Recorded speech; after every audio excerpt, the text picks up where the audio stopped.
क्या आप एक स्कूल गोइंग बच्चे के पेरेंट हैं? तो फिर आज की वीडियो आपने बिल्कुल मिस नहीं करनी, क्योंकि मैं आपको आपके बच्चे की रिपोर्ट कार्ड की हकीकत के बारे में बताने वाली हूँ। जी हाँ, डोंट जज your child by his report card, क्योंकि आपका बच्चा असल में वो नहीं है जो उसकी रिपोर्ट कार्ड कह रही है। अगर आपको सबूत चाहिए तो ये देखें, ये है हमारा एजुकेशन सिस्टम। और इसमें क्या कहा जाता है कि for a fair selection everybody has to take the same exam, like please climb the tree. अब एक जो जानवर ट्री क्लाइम नहीं कर सकता, वो तो पूरी उम्र यही सोचता रहेगा कि वो तो है ही निकम्मा, और वो उसका रिपोर्ट कार्ड में भी उसका फेलियर ही लिखा जाएगा। तो ये है हकीकत जनाब हमारे एजुकेशन सिस्टम की और हमारे रिपोर्ट कार्ड्स की। अब आज की वीडियो में मैं आपको 5 ऐसी चीज़ें बताऊंगी कि जो आपने अपने बच्चे की रिपोर्ट कार्ड के बारे में बिल्कुल नहीं करनी है, और दूसरी 5 चीज़ें जो ऐसी टिप्स हैं कि जिनको मैं शेयर करूंगी कि अगर आप वो फॉलो करें तो आप अपने बच्चे की एक्चुअल लर्निंग को असेस कर सकते हैं। सबसे पहले वो 5 चीज़ें जो रिपोर्ट कार्ड देखने के बाद आपने बिल्कुल नहीं करनी है। Number 1, don't compare your child with others. आपने अपने बच्चे को कभी भी दूसरे बच्चे के साथ कंपेयर नहीं करना, क्योंकि हर बच्चा जीनियस है, हर बच्चे में कोई ना कोई एबिलिटीज़ हैं। और अगर आपका बच्चा नंबर नहीं ले रहा या बहुत अच्छे नंबर ले रहा है, दोनों सूरतों में आपका बच्चा यूनिक है, डिफरेंट है दूसरे बच्चों से। और Number two, if your child is not getting good grades, don't think that your child is not doing well in a particular subject or my child is not smart enough. अगर आपके बच्चा अच्छे number नहीं ले रहा तो बिल्कुल ये ना समझें कि उसको कुछ नहीं आता, वो निकम्मा है। Number three, never discuss the weak areas of your child with any irrelevant person, neither relatives nor other parents. कभी भी अपने बच्चे के वीक एरियाज किसी के सामने डिस्कस ना करें। इससे बच्चा बिल्कुल अंडर कॉन्फिडेंट हो जाता है और वो ये समझता है कि वो ये कर ही नहीं सकता, और वाकई फिर वो कोशिश भी नहीं करता करने की। If your child is getting good grades, then it doesn't mean that he is perfect. Don't make him overconfident or under pressure.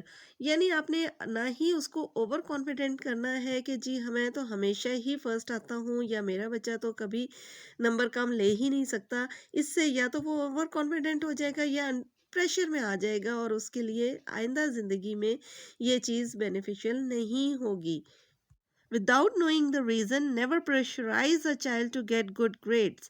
यानी आपको उसके पीछे वजह ही नहीं पता कि बच्चे के ये कम नंबर क्यों आए हैं और इसके रीज़न क्या है।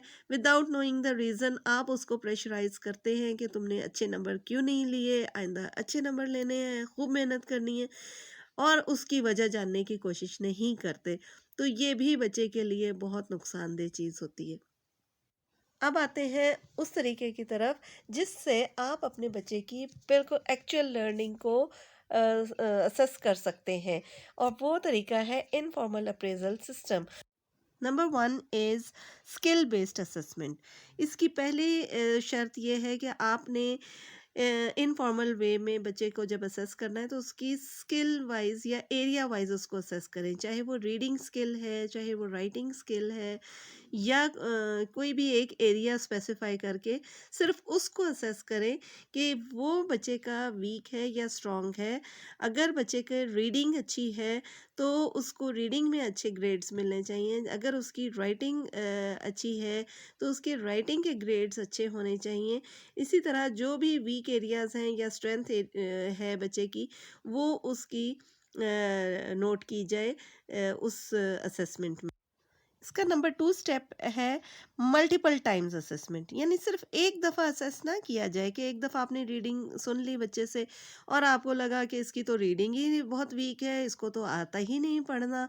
तो ये तरीका ठीक नहीं है, उसको मल्टीपल टाइम्स असेस करना बहुत ज़रूरी है, ताकि आप उसकी एक्चुअल लर्निंग को जांच सकें, उसको असेस कर सकें कि बच्चे को हमेशा ही नहीं पढ़ना आता, या कोई एक आध दफ़ा ऐसा हुआ कि कोई एक आध रीज़न की वजह से बच्चा नहीं रीडिंग कर सका, या कोई एक टॉपिक ऐसा था जिसकी रीडिंग उसको मुश्किल लग रही थी। बाकी एरियाज़ में बाकी सारे रीडिंग जो है वो उसको आती है, सिर्फ एक जगह पे वो कहीं अटक रहा था।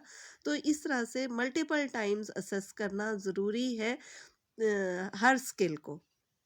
Number 3 point is informal assessments in different ways, यानी एक ही तरीके से बार बार बच्चे को असेस ना किया जाए। या फिर मैं आपको रीडिंग की एग्जांपल देती हूँ कि अगर रीडिंग करवाई जा रही है तो डिफरेंट तरीके से बच्चे को रीड करवाया जाए। कभी उससे वर्ड्स रीडिंग करवा ली जाए, कभी उससे पैराग्राफ रीडिंग करवा ली जाए, और कभी स्टोरी, अनसीन स्टोरी कोई रीडिंग करवा ली जाए जो उसने पहले ना पढ़ी हुई हो, लेकिन उसकी वोकेबलरी उसके लिए नोन हो, उसके लिए वो वर्ड्स वही हों जो उसने पहले से पढ़े हुए थे, और उसको अनसीन पैराग्राफ की सूरत में उससे रीडिंग करवाई जाए।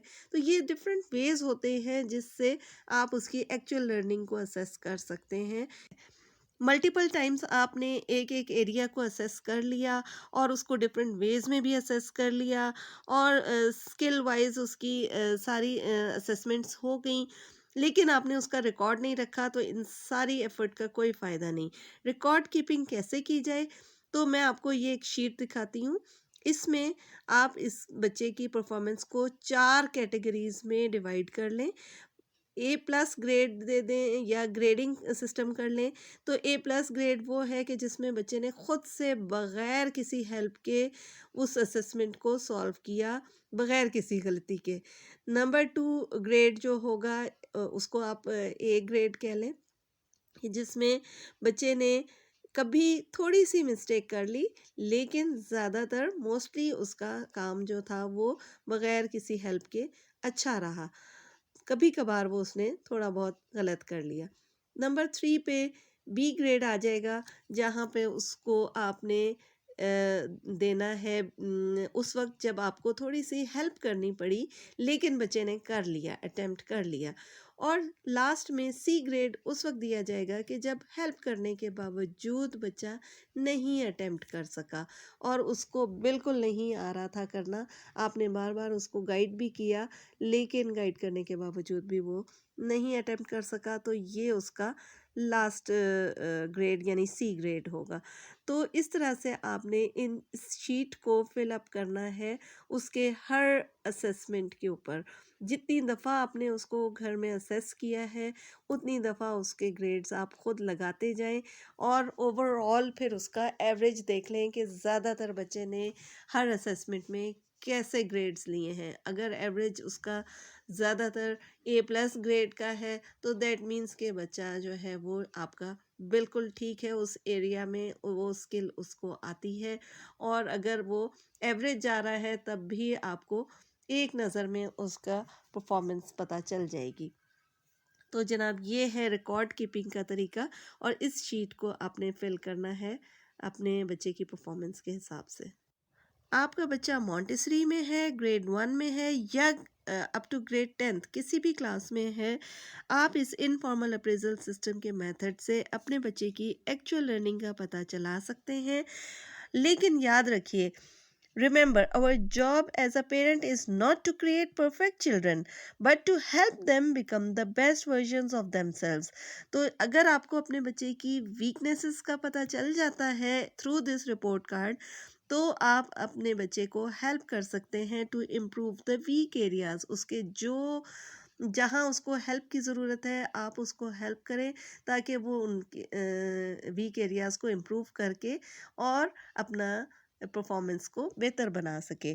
Thanks for watching the channel. Thank you. We will see you soon next time. अल्लाह हाफिज़।